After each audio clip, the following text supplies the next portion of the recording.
Begun the Clone Wars has.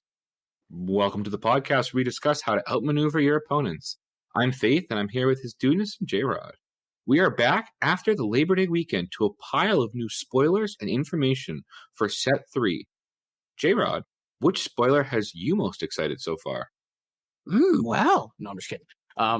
There's no way I'm doing the whole episode like that. The first one I would love to talk about is my guy R2-D2. And no, not the one from Spark of Rebellion. We have a new one here in Twilight of the Republic. He is a ground unit still, even though he is flying with his jetpacks in the picture. He is a cunning heroism 2/4 Republic droid. And he says, when played, you may discard a card from your hand. If you do, search the top 3 cards of your deck and draw it. So it's great. One, you don't have to reveal to your opponent because it's just drawing a card. You just get to pick it. So that's great. You don't have to give your opponent information. Now, obviously, just having to discard the card isn't the best, but I think with yellow, card selection is like pretty important because, especially in the heroism aspect, because those guys, that aspect struggles a lot with like drawing cards innately.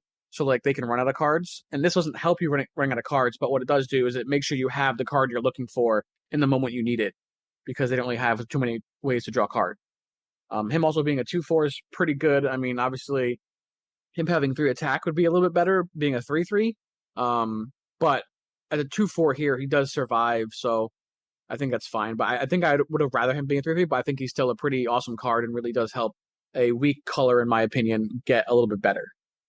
You should know that this is a 2-cost unit. I'm not sure if that was said or not. Oh, good call. I don't think I did. Cost 2/4, which have we seen another? Is Val is a 2-cost 2/4? Val, yeah. But she's poop, so we can ignore that card. Yeah, I really like this card too. 2/4 it doesn't trade into 2/3s, but it does trade into 2/4s, right? Or 2/2s, which is pretty decent. And 3/2s for that matter, so that makes like your 3/2s a lot worse. So you're having to play like a 2/3 or a 2/4 now. It even trades into 3/4s, like a Ezra or something like that. It would with 2 attacks, it will, yeah, for sure. So like, I mean, I kind of like that it's 2/4 in a way because it makes it a lot more resilient having that extra 1 health. Yeah. So I think it draws a direct comparison. This is going to cost you 1 more, and it's in cunning. You get the extra power, comparing it to the original R2. Yeah. This one, you do get where the other R2, you just get to kind of make your draws better. This can, I mean, you're probably always going to use that one plate effect, or most of the time you're going to use that one plate effect. So instead of just peeking ahead, you're actually getting a chance to replace a card in your hand. Mm-hmm. We have seen one other card that's so spoiled so far, which can return units from the graveyard back, even temporarily. Now that happens, that and Palpatine's return both are in villainy, but I'm interested to see what heroism can do with a certain card in your graveyard. Yeah, I mean, I think that was my next thought, so good for you to point out as well, was that like if we end up getting some kind of like graveyard or discard, recursion deck or sub-theme at some point, like that's in heroism, like this card just like auto slams right into that, and you're like, this card isn't a downfall. It's like, I want to be doing that anyway. So like, cool, I get to discard the card that I want and then draw the card that I need to make that work. You know what I mean? Like he's just a big enabler for that kind of strategy in cunning heroism, which I think could be really cool. And he could be a card, maybe not right away, that's insane.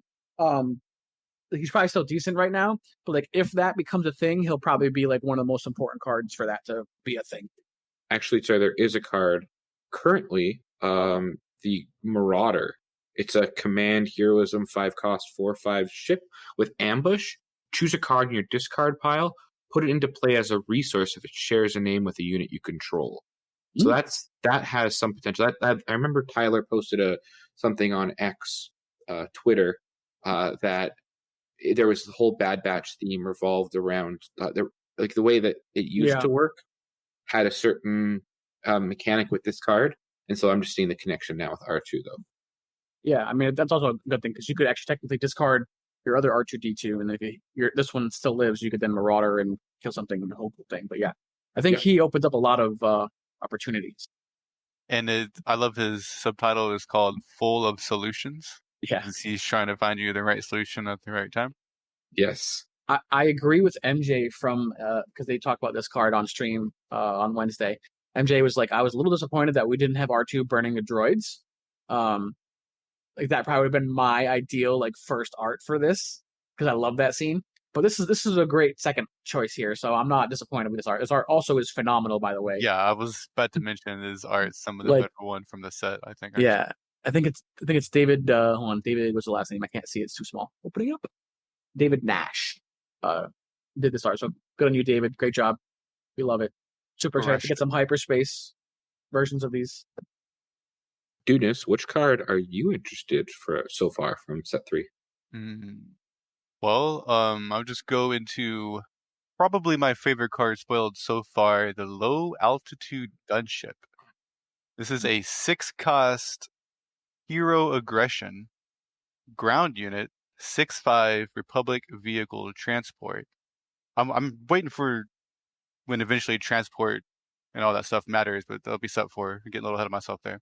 But this card has 6/5 is Overwhelm, which is pretty okay. And then when played, choose an enemy unit. It's critical note, this is any unit, ground or space arena, and then deal 1 damage to it for each friendly Republic unit. And so at the very baseline, it's coming down, it's pinging any one unit for 1 at the very least. And assuming you're probably going to be pinging for 2, 3, maybe even 4, which will most likely take out whatever you're targeting, which is pretty cool. This card reminds me most of one of my favorite cards from Hearthstone back in the day, the Fire Elemental. It was also a 6-cost, a 6/5 that came down and dealt damage to something. That was definitely something that I've wanted in the game since set 1. I was like, just give me a Fire Elemental type card. They kind of did with Ruthless Raider. It's definitely adjacent to that. But this card is for my hero boys. I'm pretty excited to play with it. So this card has me thinking of 2 green cards. And there actually is one card that does interact with transports already. Commission from set 2, which is a 1-cost command event. Search top 10 cards of your deck for bounty hunter item or transport card. Reveal it in draw. It's got a single cost. It's one of the uncommons from set 2. But it also, I think a very close card this reminds me of is Akbar. Obviously a little different because this card can hit either space or ground, and it just counts the total republics across both arenas. Where Akbar, you need to decide if you're committing to the space and you're dealing damage based on space units, or ground based on ground units.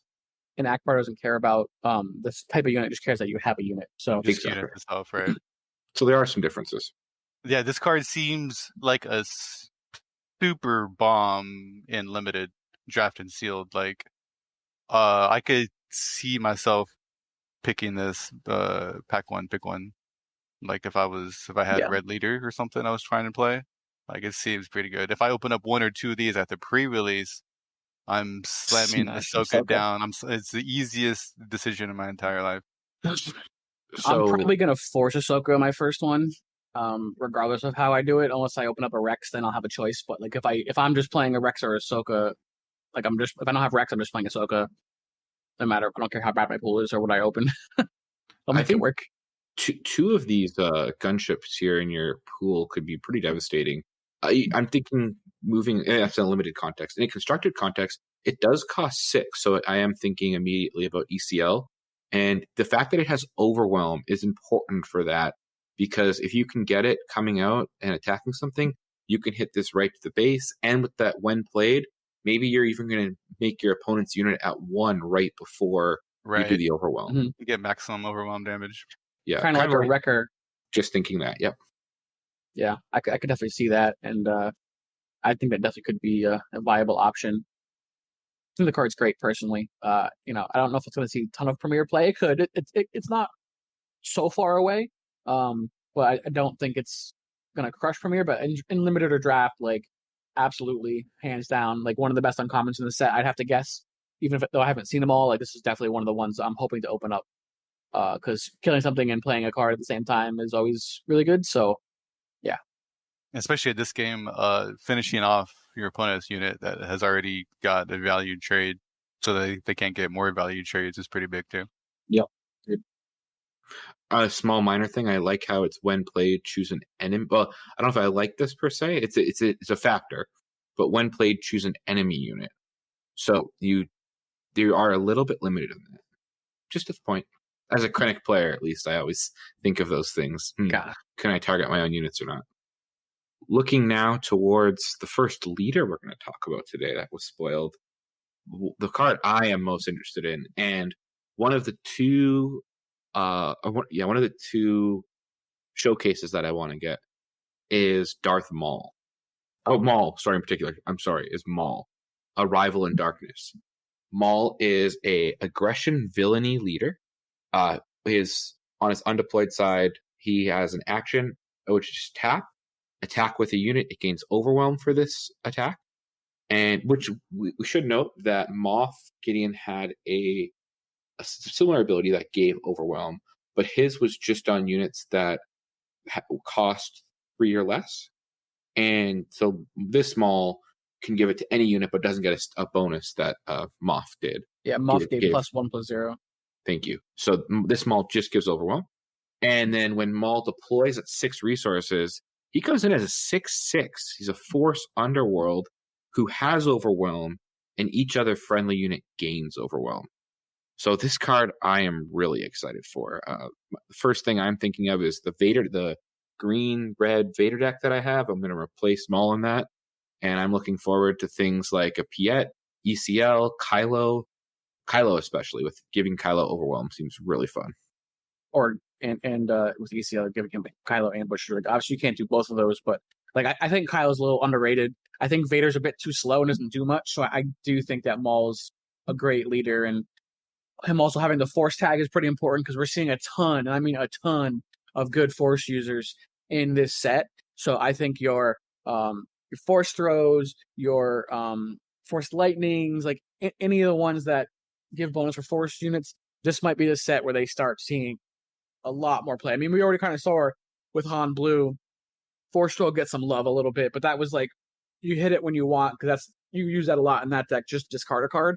You don't always care about getting the extra value out of it, but I think we're coming to the point now where we might have enough Force users in either villainy or hero to provide that card to be just like almost always turned on. And sorry, just to clarify, this is also the strongest leader that we have. 6 power. We don't have another 6 power leader so far. So this is true. That is significant as well. He's going to hit for a lot. And then the 6 health, we really don't have. Like, he does come out at 6. He's the triple 6s. He's the 6/6/6 leader. He's a devil. He does come out the same turn that a Rival's Fall can come out. So there is that potential weakness, but he can't be felled, obviously, because he's a leader, and he can't be taken down immediately. Yeah, I mean, I think Maul's real good. Gets Dudeness. He's 6/6 for 12 total stats. And what's the most we've seen at 6? Like 4 and 7 for 11? Have you seen more than 11 points of stats at the same leader? We haven't seen a 5/7. I don't think we've seen a 4/8. So, I mean, this is actually the most amount of stats you can get for 6 cost as of right now. He's real pushed for sure. And notably, if you use his ability with Maul the unit, could be real good too. With Darth Maul unit, I'm thinking of. Yes, correct. And just a reminder for those who don't remember, Darth Maul unit in this set coming out, which we got spoiled in the convention pack, is a 5 cost 5/6 unit that when it attacks, it can attack a second unit, something like that. And so 2 units instead of 1. 2 units instead of 1, that's how it's worded. And so because this gives overwhelm, you're overwhelming both of those. In particular, you can overwhelm 2 droid tokens and deal 8 damage to their base. Yeah, that's pretty massive. And this is the only thing I think so far that gives overwhelm. Besides from Heroic Resolve. Heroic Resolve, does. I mean, Gideon does too. Gideon does, yes. There's a couple of things, but it's one of the few things. I'm sure we're missing one or something like that, but there's one of the few things that this does for sure. No, I think that's it. Heroic Resolve and Moff Gideon. Yeah. So, in particular, why I'm saying that is the only one is with the Darth Maul unit, you're going to want to give him overwhelm. So when he attacks 2 things, you're dealing more damage over top. And so a perfect connection. I think it's hard. to not mention Savage Oppressed, just because it was spoiled right the same day. And Savage is a 7-cost, 7/7 aggression villain unit. That's a Knight trait, Knight, Force, and Underworld. It's our first Knight trait card. That's when played if you control fewer units, including this one, than an opponent. Ready this unit. So just a unit that can deal 7 damage with Overwhelm from Maul could be really good. Big agree. I think they definitely work well together. I think Savage is another good limited card. We'll see if he can punch into Premier. I think he could have some sideboard options in Premier for sure against like some control decks. Like if they're trying to remove all your units and then they have some on their board, you're like, okay, I'll play Savage, go. But you can't kill him in one action, cool, take 7, you know? I think that could be an option.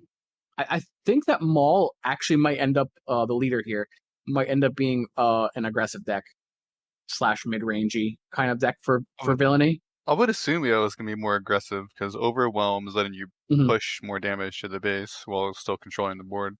Yeah, because it's basically like every attack I make, if I'm killing your small stuff, is just also doing damage to your base. So yeah, I guess I don't know if I consider that aggro because like it is a little bit, but since you're using Overwhelm, you're like not doing your entire damage. Something like IG, I think, would be more aggro. With that raid, you're going to want to attack their base directly. This you're targeting their units and going over top. So it feels more mid-rangey to me. That's fair. I mean, I guess like when you get to mid-range, you have like controlling mid-range and aggro mid-range. Yeah, that's kind of. That's true. So like, I definitely think he leans more aggressive, but I think that people might see him at first and not think aggro, and I think that's where he probably will do the best work. Is all I was trying to say. Is like because like giving things Overwhelm, like a Savage Oppress or whatever you want to give, like it just seems like really good. So that's true. Speaking of aggro, Dudeness, which next card do you like? And I'm only saying that because you're the aggressive boy. That's a good question. I've liked most of the aggression cards they've spoiled, but I want to talk about a double command card though. The 3-cost Manufactured Soldiers. The 3-cost double command event that says choose 1. Create 2 clone trooper tokens or create 3 battle droid tokens. Now I was like 99.9% sure we would see this effect on a card in the set. I didn't expect to have both of these effects on the same card. I was expecting one to be a hero and one to be a villain command card. But nope, they're like, let's give them both. And this does give us access to clone troopers or battle droids for the other side if they want it for reasons, which is kind of interesting if that ends up being relevant. But I mean, listen, just go wide, right? You just create some dudes, go wide. I think we're like out of cards that care about aspect colors, as you're saying, why the other side might want to. I'm thinking of Sabine, the unit from the first set, because she can not be attacked if you have 3 different aspects. So being able to make battle droids are kind of neat for her, that she gets a villainy aspect on her side. Also, if you're playing double green already, because that's probably for like a double green Hera deck where you're playing some of the Spectres. But I was thinking like if you're playing like another double green hero deck, you could do the battle droids if you want to play like General Krell, try to draw more cards. When the battle droids die, obviously you would draw a card for each one. So that's also an option there potentially. But yeah, also I think this goes really great into Palpatine double green, which has kind of already been a thing for set 2. Making some battle droids or some clone troopers, whatever you deem more important to you at the time. And then being able to like sacrifice 1 to draw a card and ping something and like just leaving those battle droids hanging out like that. I think that could be an option. I don't know if that deck definitely wants this, but I think it could want it for sure. I will say to your talk there, Dudeness, about us seeing this card. I at first didn't think we were going to see it at 3, but one of the reasons was there was that villain card that creates a token when it's played and when it dies. But this card, I think they did a really good job with how they made it. In my mind, the double green aspects really to make the card make sense, because then it could be costed at 3, which in this game, as Dudeness mentioned in our last episode, in other games, they have a similar card to this, but the difference is in this game, we start at 2 resources. So this you're playing on turn 2 rather than playing it on turn 3 like in other games. Correct, yeah. But then the downside of it is this one, you've got to commit double aspect to green, or else it costs 5. And I really like that, actually. Yeah, there is no like comparison for double aspect cards in this game to other games. Right? There's nothing else I can really think of that has like a double green or a double yellow kind of a thing. Yeah. I think there's probably some like similarities, but yeah, not the exact same way as you're mentioning. So it's a little hard to evaluate cards based on that, because I didn't expect this to be a double green card to do the thing, but here we are. I think it makes sense though, like what green tries to do. And again, making it double green does limit it, so I think that means its power level can increase. Right. It's like maybe this card would have been too good if it was just hero green, create 2 clone troopers. Yeah. I don't know. But so this card is cool. I do want to briefly talk about another card which was very similar to it, which was spoiled beforehand, which kind of made me think maybe this card wouldn't come out, but then it did. But the card I'm talking about is the 3-cost Batch Brothers. Hero Red is simply a 2/1 ground unit that says, when played, create a clone trooper token. So you're getting a 2/1 and a 2/2 instead of 2 2/2s, but still pretty good overall, and definitely going to be really good in draft. These are going to be easy ways to activate your coordinate synergies in draft, which obviously is going to be pretty big in Hero Red, I think. So since you bring up the comparison between them both, do you think getting this unit, so with Batch Brothers, you get a unit card and then you get a unit token, where with your other card, with Manufacturer Soldiers, you get 2 tokens. So I'm just thinking like the 2 tokens seem better if you're trying to run that deck, because we've already seen cards that are going to give buffs to token units. So would you rather not be getting multiple token units rather than a unit and a token? Probably, yeah. I mean, more often than not. But there's also some cards that synergize with a unit specifically. Like a home 1 can return Batch Brothers back to the field and get another clone trooper token. It can't return an event back. Yeah, I think the bonus there is obviously like not having to be double green. That can be blue red, yellow red, whatever you want it to be. That card can go in it. Also, notably, it gives you 4/3 worth of stats, which has been a pretty common stat line for 3 costs. Mm-hmm. Obviously, the big goal is 3/5, but I think with the clones, they're not going to make that card a 1/4 and makes it 2/2. I don't think that would have been a thing. Sorry, just to confirm, 3/4 we've seen a lot of stat lines. Have we seen a lot of 4/3s? I don't remember seeing a lot of 4/3s. We've got Swoop Racer. We've got like the Hunter of the Haxian Brood. The Sentinel. Echo Base Defender is a 4/3. Oh man, yeah, there's a lot of 4/3s that I didn't even think about, but those are all 4/3s, yeah. Yeah, there's a decent amount for sure. So like 4/3/3/4 is a pretty standard. You're a 3/3 if you have something that you're bringing along with just stats, right? Sure. Like a Fleet Lieutenant or the Bodhi Rook or something like that, or Del Miko, right? They're all 3/3s, but they're also bringing something else to the table. Or Del Miko. It's funny too. Speaking of him, really quickly, because so many of my friends that got into the game recently, and all of them immediately go, "Wow, Del Miko seems really good," and I'm like, "He's not." Yeah, he's really not. It's really unfortunate. Speaking of a card that shares an aspect with him, Jrod, which card do you like next? All right, so I have to be honest about this card. I like this card and think it's very good, and I think it could be one of the chase legendaries in the set. However, I actually forgot about how awful he was to my girl Ahsoka.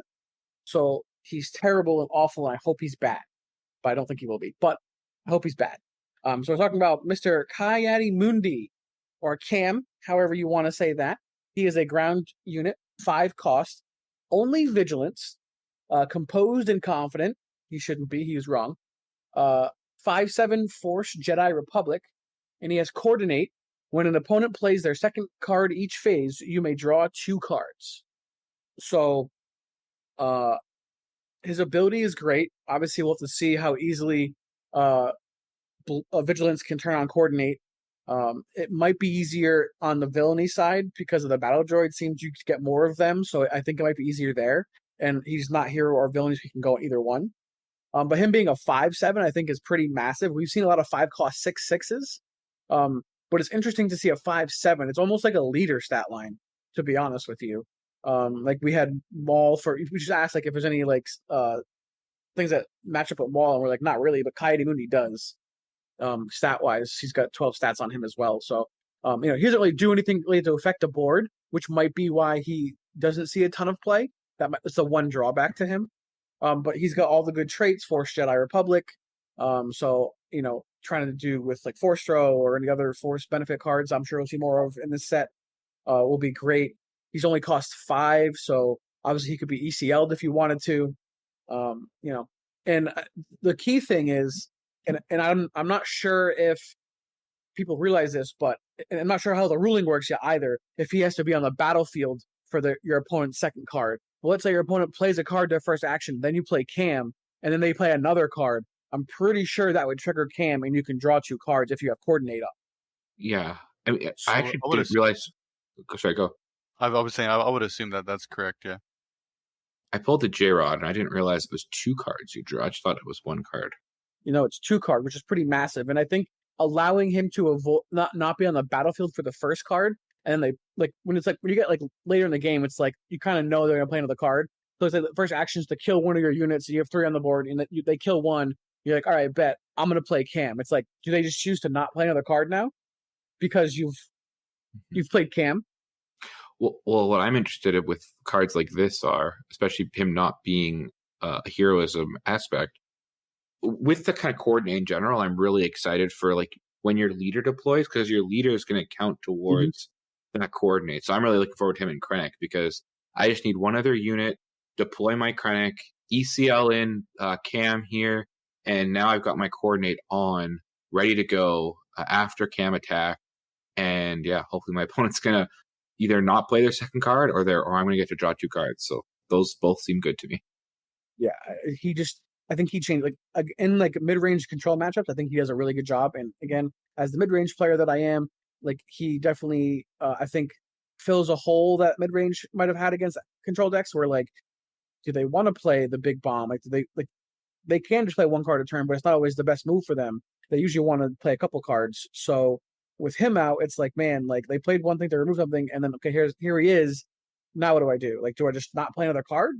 I don't know. I think he's going to be really good.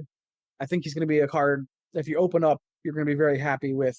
So I'm excited to open up a couple of these guys, even though I want to light them on fire because he was mean to my girl Ahsoka.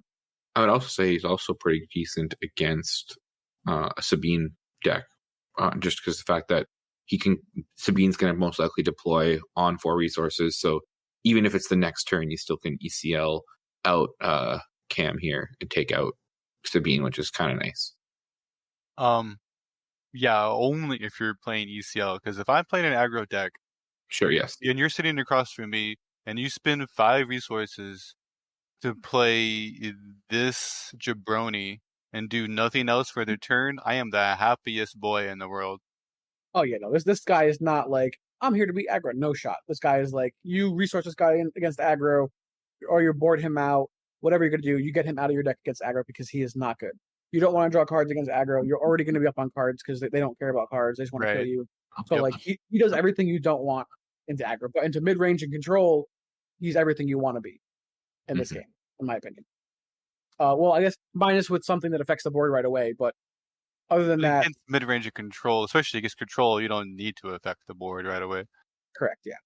So it's almost better to not have that. Sorry, Faith. Just because like sometimes, I mean, not better, but like against control, it's like, here's just 5/7. That doesn't really do much unless you play 2 cards. Like, go. And then they're like, oh, I don't really want to kill that. It's not that important, but I still have to kill it because it's still going to hit me for 5. Yeah. So cards. Yeah. What's the timing of like if you have 3 units, say if Cam and 2 clone tokens, and I open fire one of the other clone tokens. So now, because my card as the active player, I would get to choose when that happens first. So I choose the open fire to happen first. Now you're down to 2 units. Does Cam lose coordinate and it no longer gets the draw? Or does it go on this quote unquote stack? That's a really good question that I can't answer. We'd have to ask the judges over in the judge Discord. That's a really good question. I'm not sure how that would work. I know in other card games, for sure, you would play open fire. That would trigger coordinate, and when an opponent plays the second card each phase, you're drawing 2 cards. So that would already be happening, and then you would kill the thing. You'd still draw the 2 cards, but I don't know how it works in this game.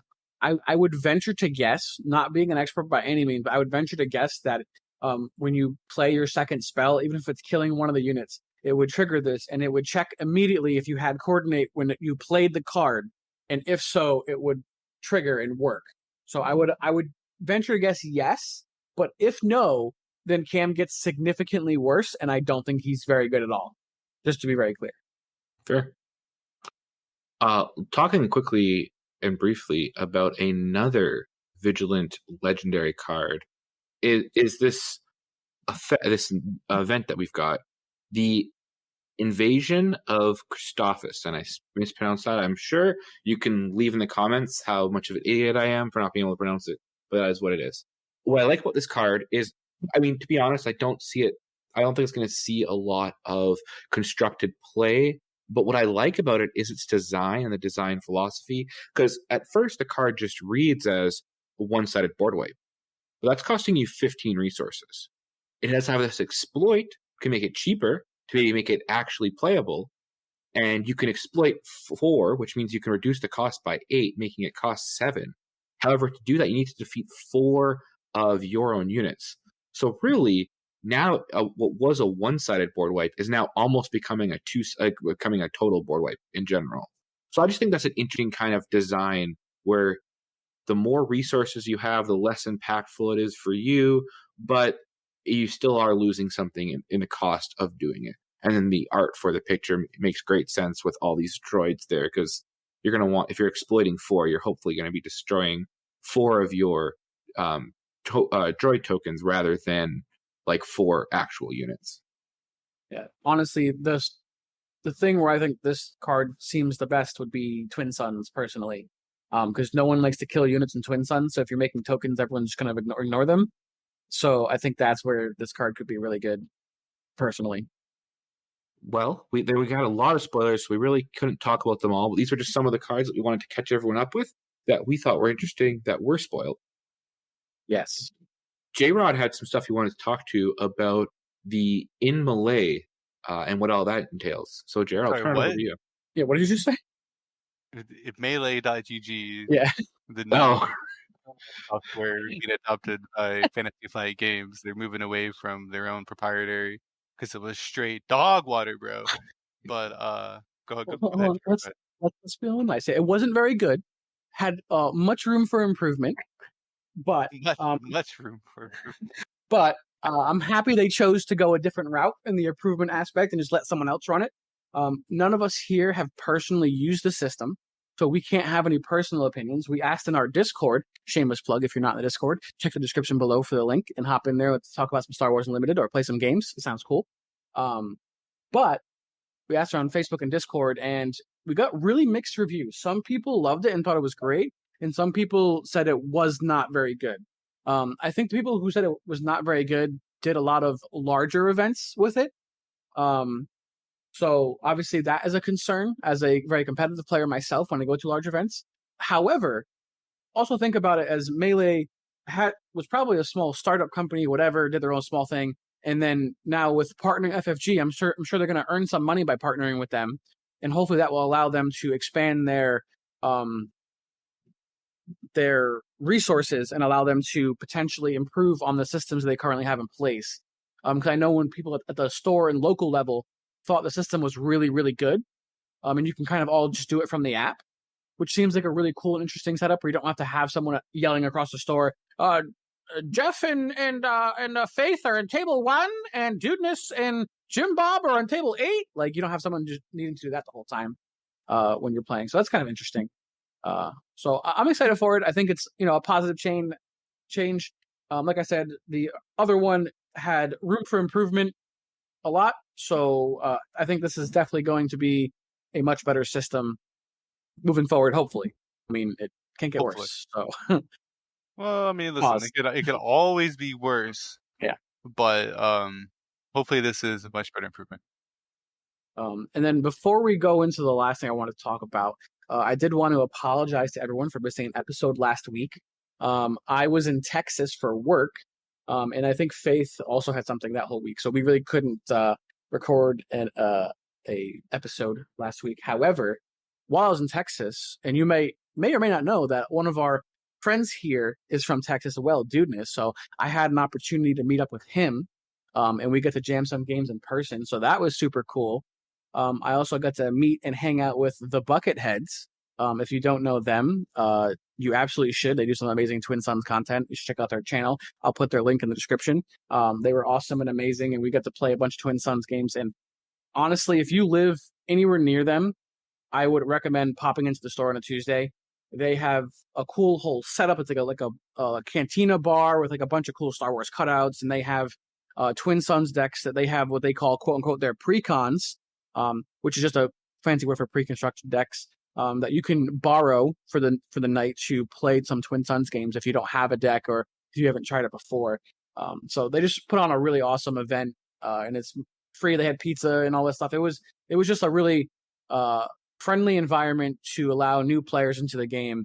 And he had mentioned that they get a lot of EDH players or Commander players try out the game because of how open and friendly it is. And it's not even, you don't even pay for anything. You just sit down and play games and hang out with people and talk. And it was a great time. So I just wanted to, shout out to them and thank them and all that good stuff. And it was also meeting Dudeness for the first time in person.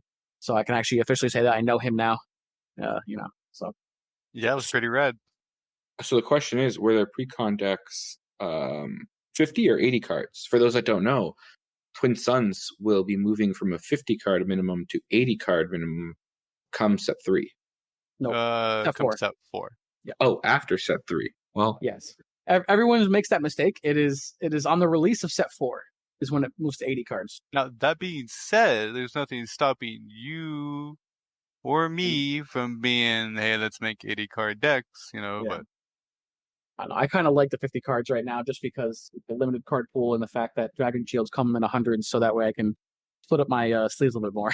But yeah. Anywho. All right. And the last thing that Jrod wanted to talk about was we got in our spoilers some subtitles. And those are going to be Tyler gave us some homework is how I would phrase it. So we're going to work on Tyler's homework real quickly before we wrap up the episode. So on the last stream that we had from FFG, Tyler gave us a bunch of titles, right? Is that what they're called? What are they called? Yeah, subtitles. Thank you. Subtitles for the cards. For us to kind of guess at cards that we might see. We already have one spoiled that we talked about, which is Maul, Arrival in Darkness. So that one was on there. So let's start off at the top. Was Committed to Peace. This one, I would have. I'm guessing it might be Yoda, is my guess. I know he doesn't really like war and all that kind of stuff. He definitely is trying to, bring peace. So I could see that, or if they're going really into episode 3 stuff here, it could be Anakin when he says, "I will bring peace to my new empire." So that could also be quoted to that moment in time as well. Could it be Padme? Oh, it could be Padme. You're right. It definitely could be Padme. I like that. Sticking the Landing is the next one. And that one, I'm not super sure about. It could be, no, because we already have Hello There. Because I was thinking it could be on Hello There, but is it going to be units, right? Sticking the Landing. Yeah. So it's not an event. It's some sort of unit. Yeah. So that means it could be Obi-Wan unit when he jumps down into fight Grievous, because he did stick the landing. Does he say whenever they're fighting above Coruscant and they have to crash the ship down with Palpatine, does he say stick the landing when they land or something like that? I haven't seen it in a bit. I don't remember that offhand, honestly. Yeah, I have no idea. But that's kind of what I was thinking, that whole scene when they crash the part of the broken ship or whatever. Yeah, I could see that. So then we have Arrival in Darkness. Obviously, that was Maul, like I said. Concealing the Conspiracy. That one's an interesting one. I don't really have a great. Could be Palpatine for sure. Absolutely. Darth Jar Jar would be the meme answer. My guy, Darth Jar Jar. Yeah. I know that's an interesting one. It could also be Dooku, Unit Dooku, because he was the one who hid the cloning from the Jedi. True. Yeah. So that could be an option there. So that'll be interesting. Let's see. What it takes to win is the next one. This one I wasn't really sure on, honestly, what it takes to win. I imagine it's something about like what it takes to win the war, and doing something that you're not supposed to do. So let's see, who would that be in the Clone Wars? And it's not Asajj right now, it's Count Dooku's assassin. So because she feels like someone that would, do something that's not very nice to win. I guess if we get a Grievous unit, he does some pretty terrible things in the Clone Wars. So that could be Grievous. Yeah. Where the fun begins, I'm pretty sure is going to be Anakin's starship. 100%. We've already seen the art for this too. I'm pretty sure. Yeah. Yeah. So I think that's that. And I'd imagine that ship's going to be very good. Just to be clear, like very, very. I certainly hope so. Anakin was the best starfighter in the galaxy, so he better be good. Awoken from the depths. This one I'm not really sure about. It's going to be like a big monster, like a big animal. I'm trying to think of. Balrog. You're easy. Yeah. Because we already had Gore. Because Gore was something that was like hidden for a while, in the Clone Wars, I think it was. So, but I guess see it being Balrog. Staunch Martyr. Now I forget. Like I kind of know what martyr means, but I forget. So I'm gonna Google it real quick. I mean, maybe Qui-Gon because of their religious beliefs. Well, maybe Qui-Gon. Oh, it could be Qui-Gon. I could definitely see that for sure, which would be good news for Faith because he definitely wants Qui-Gon card. So yes. that would. That's the second showcase I want. Besides Maul, I don't know if it'll be a leader, but it'll eventually be a Qui-Gon leader. Yeah, I imagine at some point that there has to be. It would be crazy for them to not have him because he's very popular. So, but yeah, him. Who else was taken out? That's what they believe. It could be I forget the clone that figured out about the chip. Yeah, could be him as well. I forget what his name is offhand. Shame on me. Slap on the wrist. But yeah, let's see. Imposing flagship. So this is definitely going to be a big ship. So I'm thinking it could be Admiral Trench's ship. We have seen already some art for Admiral Trench, which I'm excited for because I think he's a pretty awesome character. Yeah, same. So that would be my guess, or it's probably going to be Obi-Wan's. What is his ship? One's not his starfighter. Is can't think of it. It's in. Is it the ship where he kind of like has to attach to the hyperdrive and then he like detaches from the hyperdrive or whatever? Is it not Aether Spirit? No, you're thinking of his starfighter. I'm talking. He's got a big ship too. It's in Star Wars Galaxy of Heroes. I can't remember because that one was spoiled. The Obi-Wan's Aether sprite was spoiled. Oh no. Yeah. What is it? I'm so sad. No, it's a starship. Darn it. All right, I don't know. Whatever. It's fine. But it could be that as well for the hero side, because it could go either way. I really think it's gonna be a villainy ship though, just because those are usually the imposing ones. So that's that. Let's see. Or it could be Thrawn's ship as well. We have Thrawn's ship. Yeah, we'll be Thrawn's ship probably. I doubt that. But it's probably not. Right. Probably not Thrawn. In Search of Truth. This one also kind of had me stumped. In Search of the Truth. That could be Qui-Gon as well, because he's kind of always looking for that, but he wasn't. I don't know. Staunch Martyr kind of fits him better than In Search of Truth. And as you guys can tell, we're definitely trying to do it off the seat of our pants. So there was no pre-plan for this segment here. Zero pre-planning. Other than let's say, let's try it and see how it goes. But yeah, I'm not In Search of Truth. Yeah, I have no idea honestly on most of these. It could be a Ahsoka unit potentially. Wasn't Fulcrum in the Search of Truth or something? I don't know. Yeah, but that's not in the Clone Wars. That's in Rebels. So when she's Fulcrum. So that wouldn't necessarily fit, but we did just see a different Sabine unit that was spoiled literally today. This is on Saturday we're recording this, and that is a card that was there. So Sabine, and it didn't have that name. So and that was from the Ahsoka show. So we could see Ahsoka in the Ahsoka show and have Search of Truth. So that could be an option for sure. I don't really have another thing to be searching for the truth. It's usually a light side thing more than the dark side. Dark side doesn't really care about that, or any kind of the bounty hunters or whatever. So Right. yeah. But anyways, so those could be some of the cards we see. Thanks, Tyler, for the homework. That was pretty fun. He gave us some other things that gave cards away too, but I don't really care to guess on those. And actually, though, I do want us to do one more quick guessing game as we round this out. We got a 26 health base that we didn't talk about. That is a cunning base. So we're going to get rare bases again.